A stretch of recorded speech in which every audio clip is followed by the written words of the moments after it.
তখন কোনো স্টুডেন্ট ছিল না, তখন ছিল হচ্ছে যারা ডিটেনশন অথবা এমটিতে খারাপ রেজাল্ট করছে তাদের এক্সট্রা ক্লাস হচ্ছিল। সো হয়েছে কি, লাস্ট বিমানটা গেছে হচ্ছে ক্লাস 3-তে স্কাই সেকশন আর ক্লাউড সেকশনে। ওদের বেশি ক্ষতি হয়েছে, যারা এই সাইডে ছিল তারা নিহত হয়নি, তবে আহত হয়েছে। জীবিত আছে তবে আহত হসপিটালে। আমার সহপাঠী মারা যায় নাই, কিন্তু আমাদের পাশের সেকশনের মারা গেছে। জি, আমি স্কুলে ছিলাম, ক্যাম্পাসে ছিলাম। আসলে আমি ওই বিল্ডিংয়েই পড়ি, ওই ভবনে। সো আমি ট্রান্সপোর্টে যাই বাসে। তো আমি আমার ক্লাস 5-এ পড়ি। সো আমি ওই ভবনেই ছিলাম। তো ট্রান্সপোর্টে আমাদের কিছুক্ষণ আগে বের করে, ঠিক 5 থেকে 6 মিনিট আগে। তো আমরা বের হয়ে মাঠে ছিলাম। তো আমরা ভালো লাগতেছিল না, আমি গেটের দিকে আসছি, এই গেটে। তো গেটের দিকে আসার পরে আমার হঠাৎ করে অনেক জোরে একটা শব্দ শুনলাম।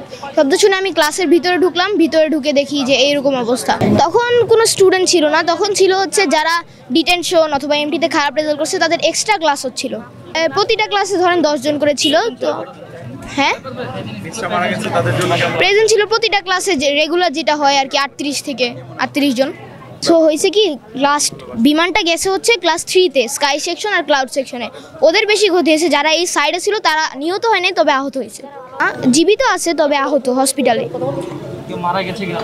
আমার সহপাঠী মারা যায় নাই, কিন্তু আমাদের পাশের সেকশনের মারা গেছে।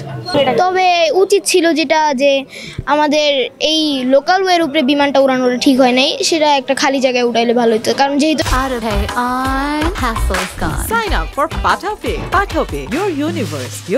নিচে একটা স্কুল আছে, বিদ্যালয় আছে, এখানে অনেক স্টুডেন্ট আছে। তো এটা না করলে ভালো হতো।